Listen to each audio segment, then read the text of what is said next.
कुछ होटलों की बंद दीवारों के पीछे ऐसे राज दफन होते हैं जो बाहर आने पर बस एक चीज मांगते हैं, खून। 35 साल पहले 4 जनवरी के दिन hotel pine valley, room number 310 और उसकी बालकनी से एक दुल्हन नीचे कूद गई थी, या फिर उसे फेंका गया था।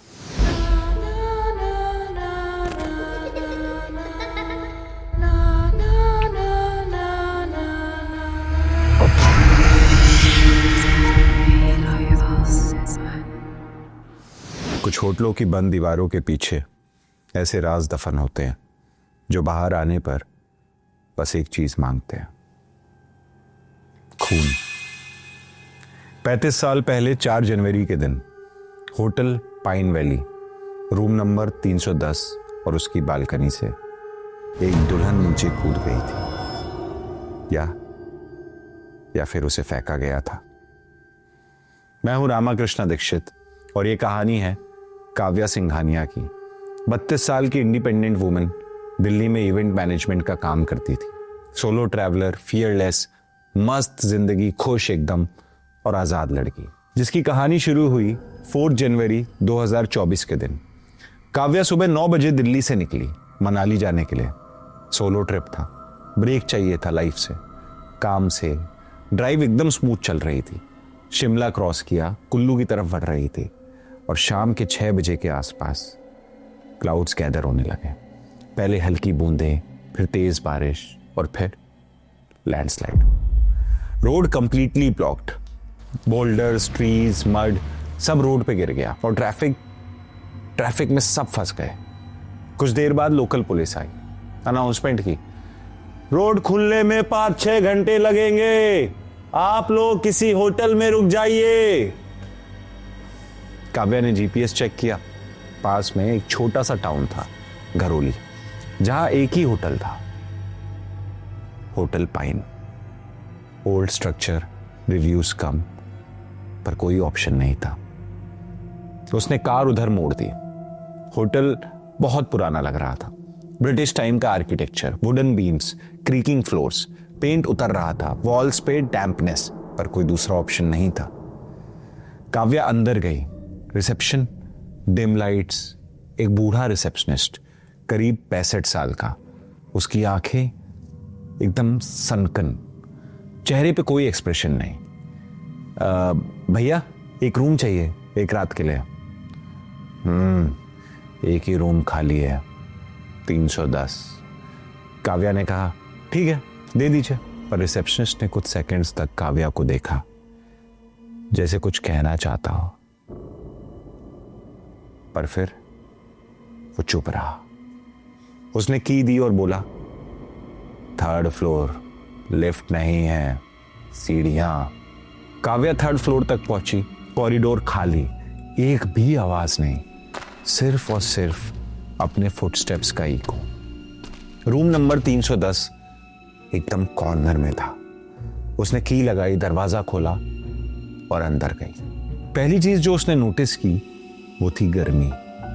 बारिश हो रही थी बाहर, ठंडी हवा चल रही थी, पर रूम में एकदम गर्म, सफोकेटिंग, जैसे कोई फर्नेस चल रहा हो। उसने एसी चेक किया, ऑफ था।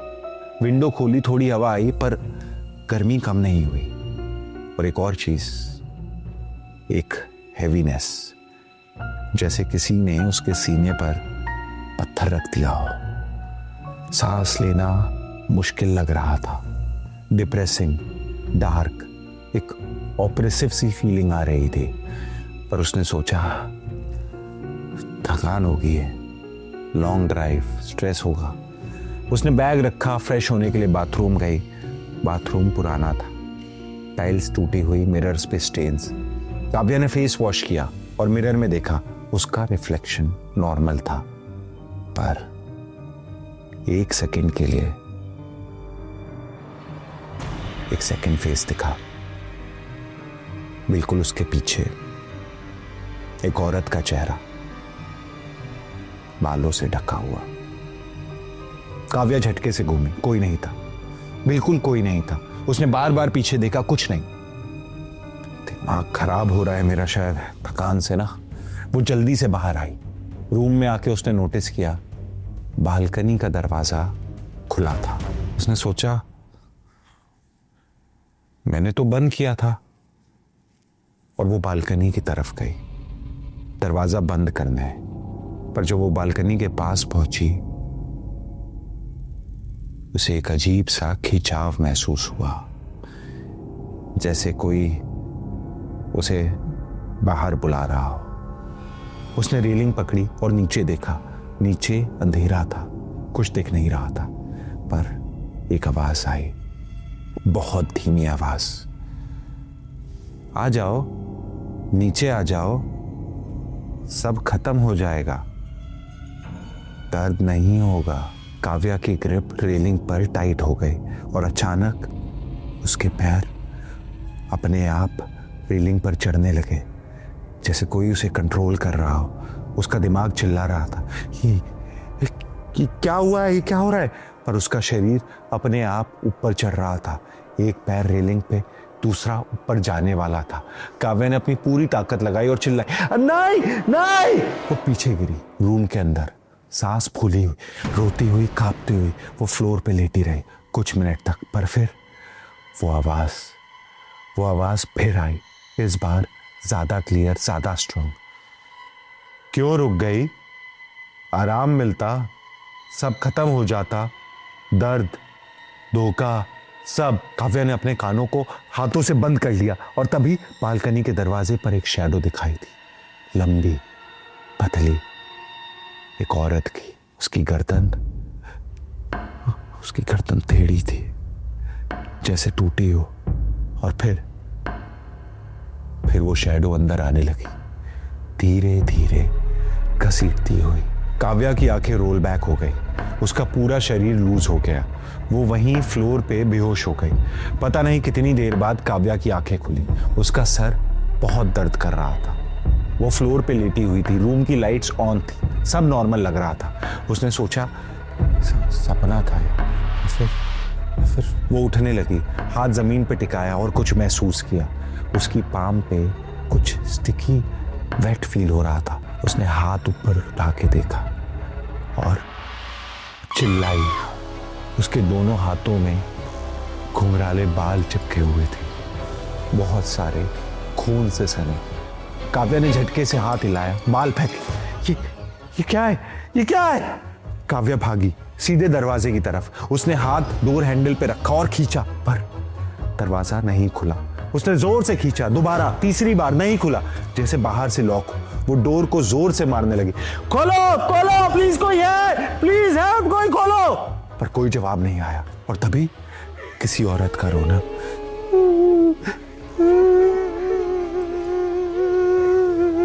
काव्या ने बाथरूम की तरफ देखा, रोना अंदर से आ रहा था। और तभी बाथरूम का दरवाजा धीरे धीरे खुलने लगा, बिल्कुल धीरे। दरवाजे से पहले एक हाथ दिखा। उसने पूरी ताकत लगाई और डोर पे किक मारा। एक बार, दो बार, तीन बार, डोर का लॉक टूट गया। काव्या तुरंत बाहर भाग गई। काव्या ने पीछे मुड़कर नहीं देखा। सीढ़ियां उतरी, गिरते गिरते पैर मुड़ गए, पर भागती रही। रिसेप्शनिस्ट वहीं कुर्सी पे बैठा था।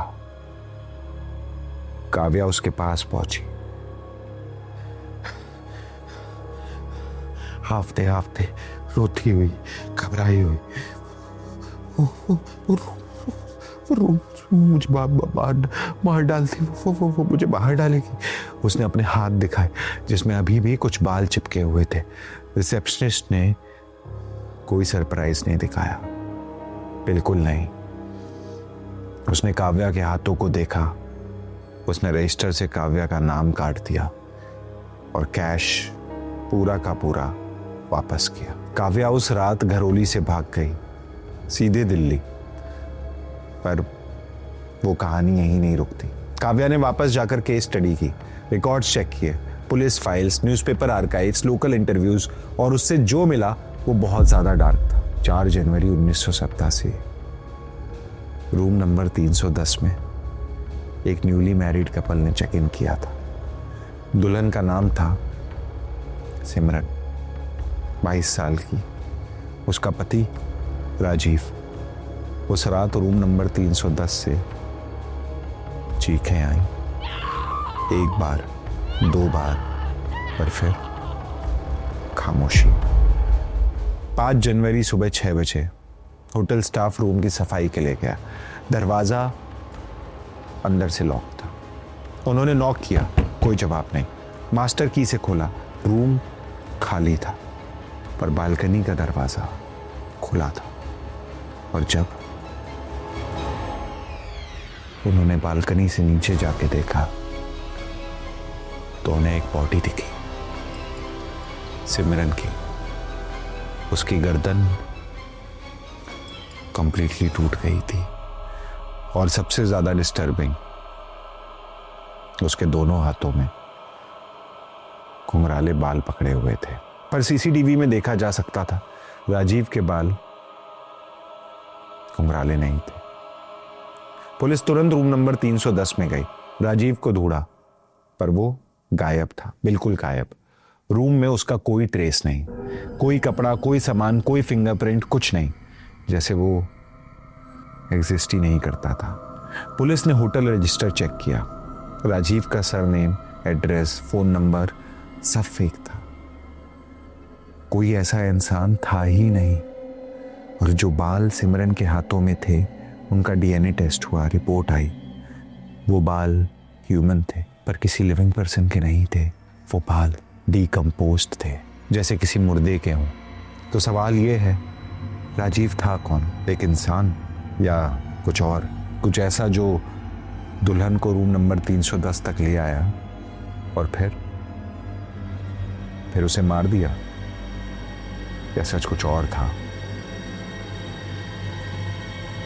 खैर जो भी है, पर आज भी होटल पाइन खुला है। ये कहानी यहीं खत्म होती है। अगर आप ऐसी और भी अनसुनी कहानियों को सुनना चाहते हैं तो सब्सक्राइब करें हमारे चैनल को।